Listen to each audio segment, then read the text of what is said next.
Hey guys, we're going to look at inverse trig functions today. So remember, inverses are things that undo each other. It is where we switch our x and our y to find the inverse function. So inverse of square root would be the squared. Opposite of a cube would be cube root, things like that. So trig also has inverse functions. Now, I want you to think about the sine graph for a second. For me to have an inverse function, we've talked about the fact that it has to be a one-to-one. Well, sine is a function because it passes the vertical line test. But if I do the horizontal line test on it, it is not a one-to-one function. It fails the horizontal line test, which means the inverse, when I switch the x's and y's, would not be a function anymore. So to make an inverse trig function, function being the key word, we have to restrict the domain. And the way that we restrict the domain on sine, cosine, and tangent, because they would all create graphs that were not functions anymore, would be right here. So we'd restrict sine x to negative pi over 2 to pi over 2, cosine 0 to pi. Those are both included on the endpoints, and then tangent, because it approaches asymptotes, those are not going to be included, so negative pi over 2 to pi over 2. So go ahead and write that down. To have an inverse trig function, the restriction must be on the domain, and these are the restrictions that are commonly accepted. Now, so the inverse of sine is what we call arcsine, and we have actually used arcsine before. We just use this right here instead. We're used to this, and that's what our calculator looks like. So basically what we're asking here is, where does sine equal half? We're asking sine of x is equal to half where? That's what this means. We've done this in our SOHCAHTOA before, when we were solving with right triangles. Well, we know that on the domain that we just wrote down, the only place where sine is equal to half would be pi over 6. Because all the others fall outside of that restricted domain that we wrote down right here. So then the next one, where is sine equal to negative half on that domain? And since it includes negative pi over 2 to pi over 2, well, that's just the opposite of this one, so negative pi over 6. I want you to go ahead and try to do the same thing for cosine and tangent values here, and see if you can find the values that fall in the restriction domains that we gave. Now, hopefully these are the ones that you got when you tried those other 4. Now let's look at example number 2. Example 2 says, show that arc tangent of 3 minus arc tangent of half equals pi over 4. Well, we're going to have to do a little bit. What this reminds me of right here is a subtraction property that we did in the previous video. And that is tangent of a minus b is equal to tangent of a minus tangent b all over 1 plus tangent A times tangent B. So that's from our formula chart. And this minus right here kind of reminds me of that, especially since I'm going to ask myself, where does tangent equal these values? So I kind of want to think backwards from there. Well, I need to know what the A value and what the B value is. So I'm going to say, let A equal arc tangent of 3, because that would be the answer to where is tangent equal to 3, and that would get me back to an angle A. And then I'm going to let B equal arc tangent of 0.5, because that would get me the angle where tangent is equal to half, and that would be my B angle right there.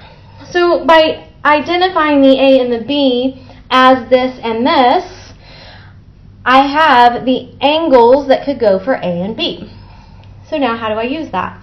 Well, I start to substitute. So tangent of A, well, we know A, the angle, is now equal to arc tangent 3. So we have tangent of arc tangent of 3 minus tangent of b, well, b is arc tangent of 0.5, all over 1 plus tangent of arc tangent 3 times tangent of arc tangent 0.5. Okay, so lots of writing. Now we have to think about the idea of inverses. If I take the tangent of an arc tangent, I am undoing it. So the only thing that's left is the 3. If I do a tangent of arc tangent here, the only thing that's left is the 0.5. Inverses undo each other. So just the argument is left. So we have 1 plus 3 times 0.5 on the bottom. Then we can just add and subtract as appropriate. So go ahead and finish this up and get our final answer here. Hopefully you ended up with 1.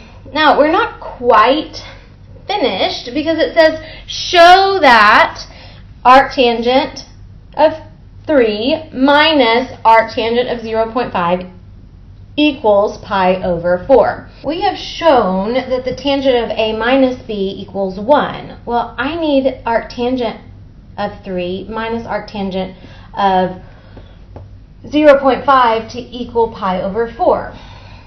So the tangent, I'm going to write it this way, of a minus b equals 1. So we need to go backwards. What angles are equal or make tangent equal 1?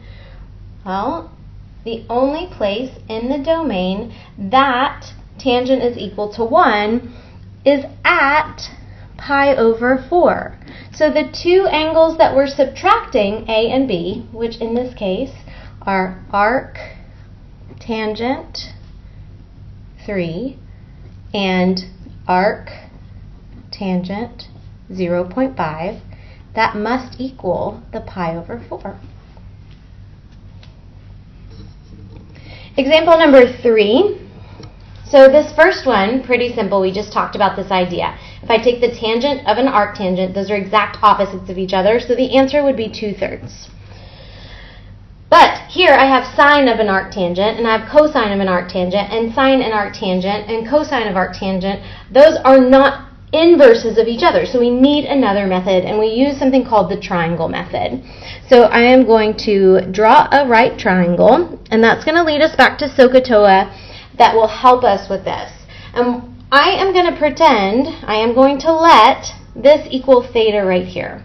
So really what I have is b equals sine of theta, where theta is arctangent of 2/3.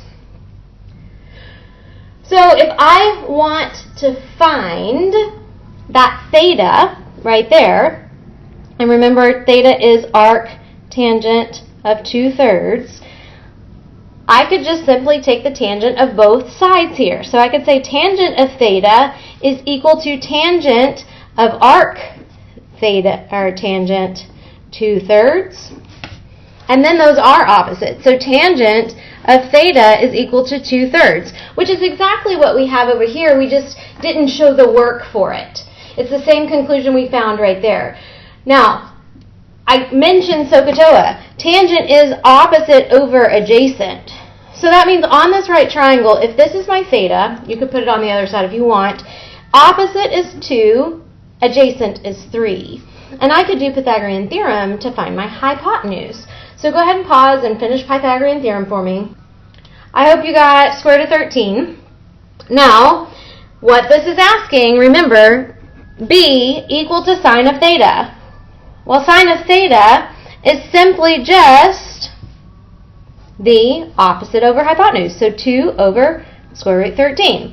And then you could rationalize if you want to on that one, and we end up with 2 root 13 over 13. Here, my theta is still arctangent of 2/3. So we would end up with the same exact work, with the same exact triangle, if I did it all over again, but that's not necessary because it's the same numbers. So basically what I'm asking is C is cosine of theta. So what is cosine of theta? Well, that's adjacent over hypotenuse. So adjacent would be 3 over square root 13, hypotenuse. You could rationalize and you get 3 root 13 over 13. And that's how we use the triangle method.